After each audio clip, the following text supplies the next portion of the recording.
Hi friends, welcome to Balu IQ YouTube channel. So ఈరోజు మనం ఈ వీడియోలో ఫస్ట్ కాన్స్టిట్యూషనల్ అమెండ్మెంట్కి సంబంధించినటువంటి డేటా అంతా కూడా డిస్కస్ చేద్దామండి. ఓకే, చంపక దొరై రాజన్ కేసు గురించి కానీ, లేదంటే ఫస్ట్ అమెండ్మెంట్లో ఏంటంటే మనకి తీసుకొచ్చారని కానీ, దీని మీద ఉన్నటువంటి కేసుకి సంబంధించి కానీ డీటెయిల్స్ అని కూడా మనం డీటెయిల్గా డిస్కస్ చేద్దామండి. And before going for the video, I would like to congratulate behalf of Balu IQ YouTube channel ఎవరైతే యూపీఎస్సీ ప్రిలిమినరీ క్వాలిఫై అయ్యారో సో వాళ్ళందరికీ కూడా కంగ్రాచులేషన్స్ అండి. And the students who are going for the mains examination and heartly congratulations to all of the students. And అన్అకాడమీలో మీరు కనుక నా యొక్క లైవ్ క్లాసెస్ని చూడాలనుకుంటే, అంటే ఆన్లైన్లో లైవ్ క్లాసెస్ అవుతాయి అనమాట. డైలీ మీకు రెండు రకాల క్లాసెస్ ఉంటాయి. ఒకటి ఫ్రీ క్లాసెస్ ఉంటాయి, రెండోది వచ్చేసి మనకి సబ్స్క్రిప్షన్ క్లాసెస్ ఉంటాయి అనమాట. ఒకవేళ మీరు ఎప్పుడైనా సరే అన్అకాడమీలో సబ్స్క్రిప్షన్ తీసుకోవాలని అనుకుంటే మీరు అక్కడ బాలు ఐక్యూ అనేటటువంటి ఒక రెఫరల్ కోడ్ని యూజ్ చేయాల్సి ఉంటుంది. దానివల్ల మీకు 10% ఇన్స్టెంట్గా డిస్కౌంట్ వస్తుంది. సో మీరు ఎక్కడ సబ్స్క్రిప్షన్ తీసుకున్న అన్అకాడమీ ప్లాట్ఫామ్లో ఈ కోడ్ని అయితే యూజ్ చేయండి ఫ్రెండ్స్. సో నెక్స్ట్ అలాగే ఒకసారి ఫీజు డీటెయిల్స్ చూద్దాం, తర్వాత మనం వీడియోలోకి వెళ్ళిపోదాం. 6 నెలలకి ఎంత ఫీజు ఉంటుంది, 1 ఇయర్కి అయితే ఎంత ఫీజు ఉంటుంది, ఓకే 2 ఇయర్స్కి అయితే ఎంత ఉంది ఫీజు. ఓకే, సో మీరు 6 మంత్స్ కైనా 12 మంత్స్ కైనా ఏదైనా సరే తీసుకోవచ్చు. అలా 1 మంత్ 3 మంత్స్ కూడా ఉంటాయి. దీనివల్ల బెనిఫిట్స్ ఏంటంటే మనకి నెంబర్ ఆఫ్ ఫ్యాకల్టీస్తో మీకు క్లాసెస్ అనేది చెప్పించబడుతుందండి. ఓకే, మీకున్న డ్యూరేషన్ ఉన్నంత వరకు మీకు మొత్తం ఎంతమంది ఫ్యాకల్టీస్ ఉన్నారో అంతమంది ఫ్యాకల్టీస్ యొక్క లైవ్ క్లాసెస్ని అన్నిటిని కూడా పెరిగిన అవకాశం ఉంటుందండి. రైట్, సో నెక్స్ట్ మనకు ఒక టెలిగ్రామ్ ఛానల్ ఉందండి. ఆ టెలిగ్రామ్ ఛానల్ పేరు బాలు ఐక్యూ అనమాట. ఓకే, ఆ టెలిగ్రామ్ ఛానల్లో కూడా మీరు జాయిన్ అవ్వండి. మీకు అందులో పీడిఎఫ్లు మొత్తం అన్నీ కూడా మీకు అప్లోడ్ చేయబడుతుంది. ఓకేనమ్మా, చూడండి, ఫస్ట్ ఆఫ్ ఆల్ తీసుకుంటే మనం ఈ వీడియోలో మొదటి రాజ్యాంగ సవరణకు సంబంధించి మనం డిస్కస్ చేద్దామండి. అయితే అసలు ఫస్ట్ కాన్స్టిట్యూషనల్ అమెండ్మెంట్ అనేది చేయడానికి గల ముఖ్యమైన కారణం ఏంటండి అంటే మనకి బేసిక్గా ఇక్కడ 3 కారణాలు ఉన్నాయి యాక్చువల్గాను. ఓకే, మనకి మద్రాసులో చంపక దొరై రాజన్, ఓకే చంపక దొరై రాజన్ అనేటటువంటి ఒక అమ్మాయి అనమాట.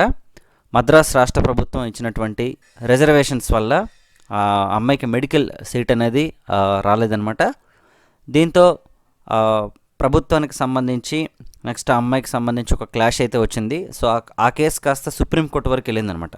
సుప్రీంకోర్టు ఏం చెప్పిందంటే according to the article number 15 and article number 16, in fact చెప్పాలంటే మనకి 16 అయితే ఎంప్లాయ్మెంట్కి సంబంధించింది, 15 అయితే ఈక్వాలిటీకి సంబంధించింది. ఇన్ఫ్యాక్ట్ రెండు ఈక్వాలిటీకి సంబంధించినవే. దాని ప్రకారం ఫండమెంటల్ రైట్స్కి విరుద్ధంగా ఉంది కాబట్టి సో మద్రాస్ ప్రభుత్వం ఇచ్చినటువంటి ఏవైతే రిజర్వేషన్స్ ఉన్నాయో అవి చెల్లవని ప్రకటించింది. అయితే ఇది మనకి ఇండియాలో ఫస్ట్ కాన్స్టిట్యూషనల్ అమెండ్మెంట్కి దారి తీసినటువంటి కేసు అనమాట యాక్చువల్గా. కాకపోతే ఇది ఒక్కటే రీజన్ కాదు ఫస్ట్ కాన్స్టిట్యూషనల్ అమెండ్మెంట్ చేయడానికి. వేరే రీజన్ ఏంటండి అంటే బేసిక్గా మనకి ఇండియాలో భూ సంస్కరణలు ఉన్నాయండి. ఓకే, భారతదేశంలో మనకి భూ సంస్కరణలు ఉన్నాయి. అయితే భారతదేశంలో ఏవైతే మనకి భూ సంస్కరణలు ఏవైతే ఉన్నాయో ఈ భూ సంస్కరణల్ని చేస్తే జనరల్గా భూ సంస్కరణలు కనుక చేస్తే ఏమవుతుందంటే ఆర్టికల్ నెంబర్ 31 ఏదైతే ఉంటుందో అది కొంతవరకు వైలేట్ అయ్యేటువంటి అవకాశం ఉంటుంది. ఆర్టికల్ 31 ఏం చెప్తుంది మనకి, it is about to right to property. Right అంటే మన యొక్క ఆస్తి హక్కు ఏదైతే ఉంటుందో అది భంగం కలుగుతుంది అనమాట. అంటే ఇప్పుడు ఎగ్జాంపుల్ నా దగ్గర ఒక 50 ఎకరాల భూమి ఉందనుకోండి. సో నాకు అన్ని ఎకరాల భూమి ఉండకూడదని చెప్పేసి గవర్నమెంట్ కనుక నన్ను రిస్ట్రిక్ట్ చేస్తే so that is comes under the article number 31. అంటే నాకు రైట్ టు ప్రాపర్టీ ఉంది ఆర్టికల్ 31 ప్రకారం. సో నాకు భూమి ఉంది, బట్ గవర్నమెంట్ ఏం చెప్తుంది, సో నీకు అంత భూమి ఉండకూడదని చెప్పేసి వెనక్కి తీసుకుంటున్నది. అప్పుడు నేనేం చేస్తానంటే సో ఆర్టికల్ 31 ప్రకారం అది ఫండమెంటల్ రైట్ నాకు భూమి ఉండడం కాబట్టి నేనేం చేస్తానంటే కోర్టుకి వెళ్తాను అనమాట, సుప్రీంకోర్టుకి. సో అలా కోర్టుకి వెళ్ళేటటువంటి అధికారం ఏది అంటే మనకి ఆర్టికల్ నెంబర్ 13. ఇదేం చెప్తుంటే న్యాయ సమీక్ష, దీన్ని మనం ఇంగ్లీష్లో జ్యుడిషియల్ రివ్యూ అంటాం. ఓకేనా, ఈ జ్యుడిషియల్ రివ్యూకి నేను వెళ్ళొచ్చు అనమాట.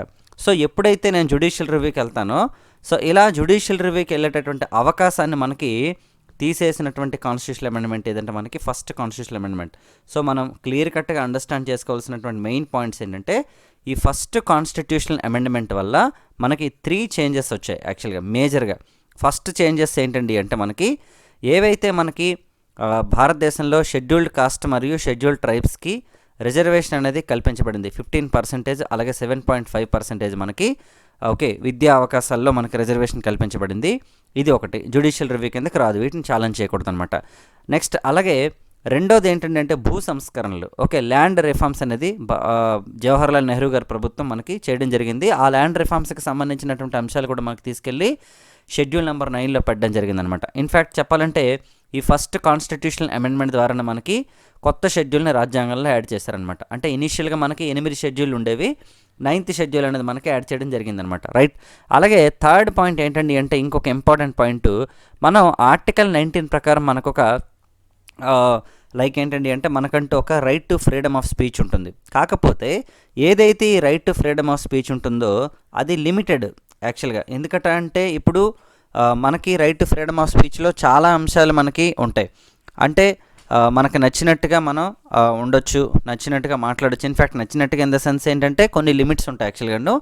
అయితే ఆ లిమిట్స్ని పర్టికులర్గా మనకి ఇండియన్ కాన్స్టిట్యూషన్లో మెన్షన్ చేయలేదు. బట్ కాకపోతే ఏంటంటే ఫర్దర్గా ఏమైనా సరే చేంజెస్ మీరు తీసుకురావాలని అనుకుంటే మీరు తీసుకొచ్చేటటువంటి ఫ్లెక్సిబిలిటీని ఆర్టికల్ నెంబర్ 368 ఇచ్చింది. అంటే కాన్స్టిట్యూషనల్ అమెండ్మెంట్ మనకి ఇచ్చిందనమాట 20th పార్ట్. సో కాబట్టి అకార్డింగ్ టు దట్ ఏం చేశారంటే 19th ఆర్టికల్లో కొన్ని చేంజెస్ తీసుకొచ్చారనమాట. అంటే ఏవైతే మన తలకు right to freedom of speech ఉందో, రైట్ టు ఫ్రీడమ్ ఏదైతే ఉందో దాని మీద కొన్ని లిమిటేషన్స్ పెట్టడం జరిగిందనమాట. ఆ లిమిటేషన్స్ అంటే ఒకసారి చూద్దాం మనం. బేసిక్గా తీసుకుంటే 19లో 1 ఆర్టికల్ ఒకటి ఉంటుంది, 19లో 2 క్లాస్ ఒకటి ఉంటుంది అనమాట. ఈ 2 క్లాసులో తీసుకుంటే మనకి లిమిటేషన్స్ తీసుకొచ్చారనమాట. ఫస్ట్ కాన్స్టిట్యూషనల్ అమెండ్మెంట్ ద్వారా ఇవన్నీ మనకి యాడ్ చేయడం జరిగిందండి. ఫర్ ఎగ్జాంపుల్ తీసుకుంటే ఏదైతే మనకి దేశ సార్వభౌమత్వం ఉంటుందో, ఓకే, దేశ సార్వభౌమం అంటే మనకి సోవరెన్, అంటే మన తలక సోవరెన్ ఏదైతే ఉందో దాన్ని సవాలు చేయకూడదు. ఓకే, మన సార్వభౌమత్వాన్ని మనం సవాలు చేయకూడదు అనమాట according to the article 19 number 2A class ప్రకారం. అలాగే నెక్స్ట్ వచ్చేసి 2Bలో ఏంటండి అంటే దేశం యొక్క సమైక్యత మరియు సమగ్రత, అంటే మనకి ఇంటిగ్రేషన్ ఏదైతే ఉంటుందో దానికి భంగం కలిగేలా చేయకూడదు అనమాట. ఓకే, సో మన ఇంటిగ్రేషన్ని మనం డిస్టర్బ్ చేయకూడదు అనమాట. అలాగే మూడోది ఏంటండి అంటే ల్యాండ్ ఆర్డర్ని డిస్టర్బ్ చేయకూడదు ఆర్టికల్ 19లో 2C ప్రకారం. అంటే ఎట్టి పరిస్థితుల్లో కూడా శాంతి భద్రతలకు భంగం కలిగించే విధంగా వ్యవహరించకూడదు. అలాగే 2Dలో ఏం చెప్పారంటే మనకి వేరే వేరే దేశాలతో మనకు కొన్ని మంచి రిలేషన్స్ ఉంటాయి. సో అటువంటి రిలేషన్స్ ఏవైతే ఉంటాయో దానిని డిస్టర్బ్ చేసేలాగా మనకి బిహేవ్ చేయకూడదు అనమాట. ఓకేనా, ఇతర దేశాలతో భారత్కు కలిగినటువంటి స్నేహ సంబంధాలకు భంగం కలిగించే విధంగా ఉండకూడదు. అలాగే నెక్స్ట్ ఇంకా ఏంటంటే అంటే మనకి హింస ఏదైతే ఉందో దాన్ని ప్రోత్సహించకూడదండి. ఓకేనండి, హింస అంటే లైక్ ఇంకా మనం ఏం చెప్పొచ్చు అంటే ఎటువంటి వైలెన్స్ అనేది క్రియేట్ చేయకూడదు అనమాట. అలాగే నెక్స్ట్ మనకి ఎదుటి వ్యక్తులతో ఎలాంటి డిస్టర్బెన్సెస్ ఉన్నా సరే వాళ్ళ పరువు మర్యాదలకు కలిగించే విధంగా ఉండకూడదు అనమాట. అంటే ఏదైనా సరే ఒక గొడవ ఉంటే దాన్ని లీగల్గా మనం చేసుకోవాలి తప్పించి సో ఎటువంటి పరువు మర్యాదలకు భంగం కలిగించే విధంగా ఆరోపణలు చేయటం కానీ ఓకే అలాంటివి చేయకూడదు అనమాట. అప్పుడు చేస్తే ఏంటంటే వాళ్ళు పరువు నష్టం దావా వేసేటటువంటి అవకాశం ఉంటుంది. అంటే జనరల్గా మనం పబ్లిక్లో సెలబ్రిటీస్ మీద ఎవరైనా సరే ఇలా చేస్తుంటే మనం చూస్తూ ఉంటాం వాళ్ళు రిటర్న్ కేసు వేయటం అనేది. రైట్. అలాగే 19లో 2G ఏం చెప్తుంటే కోర్టు ధిక్కరణ, అంటే కంటెంప్ట్ ఆఫ్ కోర్ట్ అంటామండి ఇంగ్లీష్లోని. ఓకేనమ్మా, ఈ కంటెంప్ట్ ఆఫ్ కోర్టుకి పాల్పడకూడదు. ఇన్ ద సెన్స్ ఏంటంటే ఇంకా చెప్పాలంటే విచారణలో ఒక కేసు అనేది నడుస్తూ ఉంటే దాని గురించి బయట మాట్లాడడం కానీ లేదంటే జడ్జిమెంట్ ఇచ్చిన తర్వాత ఆ తీర్పుని విమర్శించడం కానీ ఇలాంటివి చేయకూడదు అనమాట. అంటే దేర్ ఆర్ సమ్ లిమిటేషన్స్ అనమాట మనకి ఈ ఫస్ట్ కాన్స్టిట్యూషనల్ అమెండ్మెంట్ ద్వారా మనకి యాడ్ చేయడం జరిగిందండి. రైట్ అమ్మా. సో కాబట్టి ఫస్ట్ కాన్స్టిట్యూషనల్ అమెండ్మెంట్ అనేది మేజర్గా దేని మీద ఫోకస్ పెట్టింది అని అంటే సో మనం డిస్కస్ చేసినట్టుగా రైట్. సో ఒకటోది ఏంటంటే అంటే మనకి రిజర్వేషన్ సిస్టమ్ ఒకటి, రెండోది వచ్చేసి ల్యాండ్ రీఫార్మ్స్ ఒకటి, మూడోది వచ్చేసి మనకి ఈ లిమిటేషన్స్. అల్టిమేట్గా మనం తీసుకుంటే షెడ్యూల్ నెంబర్ 9 అనేది మనకి క్రియేట్ చేయబడిందండి. అయితే ఈ first constitutional amendment especially land reforms ఏవైతే ఉన్నాయో వీటి మీద మనకి శంకరీ ప్రసాద్ అనే వ్యక్తి కేసు వేయడం జరిగిందనమాట. ఓకే, సో ఇదేంటిది కొత్తగా షెడ్యూల్ నెంబర్ 9ని క్రియేట్ చేశారు, ఎప్పుడూ లేనిది. సో కాబట్టి మాకు దీని మీద అబ్జెక్షన్స్ ఉన్నాయని చెప్తూ అతను కేసు వేయడం జరిగిందనమాట. This is the first case అంటే రిలేటెడ్ ద మనకి జ్యుడిషియల్ రివ్యూకి సంబంధించి అని చెప్పొచ్చు మనం. అయితే సుప్రీంకోర్టు ఏం చెప్పిందంటే కరెక్టే, మీరు కేసు వేశారు కరెక్టే, బాగానే ఉంది, కానీ ఇది ఫస్ట్ కాన్స్టిట్యూషనల్ అమెండ్మెంట్ ఏదైతే ఉందో ఇది స్పెషల్ మెజారిటీతో చేసినటువంటి అమెండ్మెంట్, ఇది సాధారణ చట్టం కాదు. ఓకే, సాధారణంగా మనకి సింపుల్ మెజారిటీతో చేసేస్తారు. కొన్ని బిల్లులు ఉంటాయి దాన్ని పాస్ చేస్తారు. ఎగ్జాంపుల్ మనీ బిల్ తీసుకున్నా లేదంటే బడ్జెట్ బిల్ తీసుకున్నా ఓకే, రాష్ట్రాల విభజన బిల్లులు తీసుకున్నా కొన్ని అంటే ఇంటర్నేషనల్ ఇష్యూస్తో సంబంధం లేనిది సో నార్మల్గా సింపుల్ మెజారిటీతో పాస్ చేసేస్తారు. కానీ ఇది స్పెషల్ మెజారిటీకి సంబంధించిన రాజ్యాంగ సవరణ చట్టం కదా. సో మేము సాధారణ చట్టాల్లాగా రాజ్యాంగ సవరణలు మాత్రం మేము న్యాయ సమీక్షకి గురి చేయలేం. కాబట్టి ఈ కేసుకి మాకు ఈ చట్టానికి మాకు సంబంధం లేదని చెప్పి సుప్రీంకోర్టు క్లియర్ కట్గా చెప్తుందండి.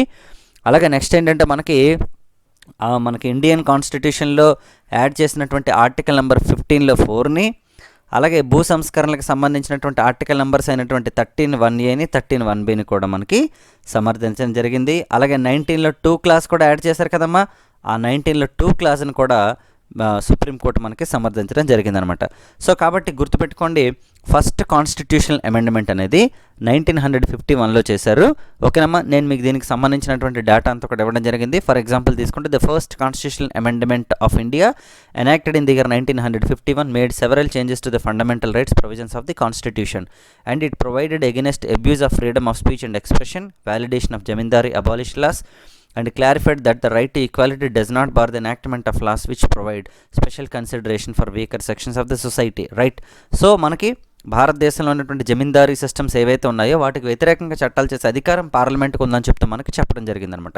The formal title of the amendment act is constitution act 1951. అంటే ఫస్ట్ కాన్స్టిట్యూషన్ అమెండ్మెంట్ మనం ఏమంటామంటే కాన్స్టిట్యూషన్ అమెండ్మెంట్ 1951 అంటామండి. It was moved by then prime minister of India Jawaharlal Nehru on 10th May 1951, enacted by the Parliament on 18th June 1951. 10th May bill తీసుకొచ్చారు, మనకి ఎగ్జిస్టెన్స్లోకి అయితే జూన్లో వచ్చిందనమాట. రైట్ అమ్మా. So this amendment set the precedent of amending the constitution overcome judicial judgements impeding fulfillment of the government's perceived responsibilities to particular policies and programs. The amendment's language, giving it retrospective as well as prospective effect, was used by the Prime Minister Indira Gandhi during the national emergency to render constitutional action that had been both illegal and constitutional. So ఇది మొత్తం మనం ఇలా చెప్పుకున్నాం. అయితే మనం ఇందిరాగాంధీ గారి గురించి ఇక్కడ మనకు మెన్షన్ వచ్చింది కాబట్టి, and we will discuss Indira Gandhi గారికి సంబంధించినటువంటి మోస్ట్ పాపులర్ అమెండ్మెంట్స్ చాలా ఉన్నాయి. 24, 25, 26, 42, 44 అవన్నీ మనం ఒక్కొక్కటి గ్రాడ్యువల్గా డిస్కస్ చేద్దామండి. ఇప్పటిదాకా మీరు కనుక బాలు ఐక్యూ ఛానల్ని కనుక సబ్స్క్రైబ్ చేయకపోతే సబ్స్క్రైబ్ చేసుకోండి. మోస్ట్లీ నేను డైలీ మీకు ఒక్కొక్కటి కానీ 2 కానీ అమెండ్మెంట్లు పెడతాను. దాంతో పాటుగా కొన్ని ఎంసీక్యూలు కూడా నేను మీకు డైలీ ప్రొవైడ్ చేస్తానండి. ఓకేనా, వీడియోస్ చేయడం కొంచెం లేట్ అవుతుంది because of my little busy works. Same time ఏంటంటే కొంచెం సైక్లోన్ ఎఫెక్ట్ హైదరాబాద్లో ఉండడం వల్ల నేను మీకు వీడియోస్ కంటిన్యూస్గా చేయట్లేదు. But don't mind, I have everything in my mind that definitely మీకు ఎస్ఏ ఎగ్జామ్స్కి కానీ గ్రూప్ 2 ఎగ్జామ్స్కి గట్రా యూజ్ అయినట్టు నేను మీకు మెటీరియల్ అనేది ప్రొవైడ్ చేయడం జరుగుతుందండి. And thank you so much for the patience by every student అండి. And please share my videos. నా ఎక్స్ప్లెనేషన్ నచ్చినట్లయితే మీ ఫ్రెండ్స్కి కూడా షేర్ చేయండి.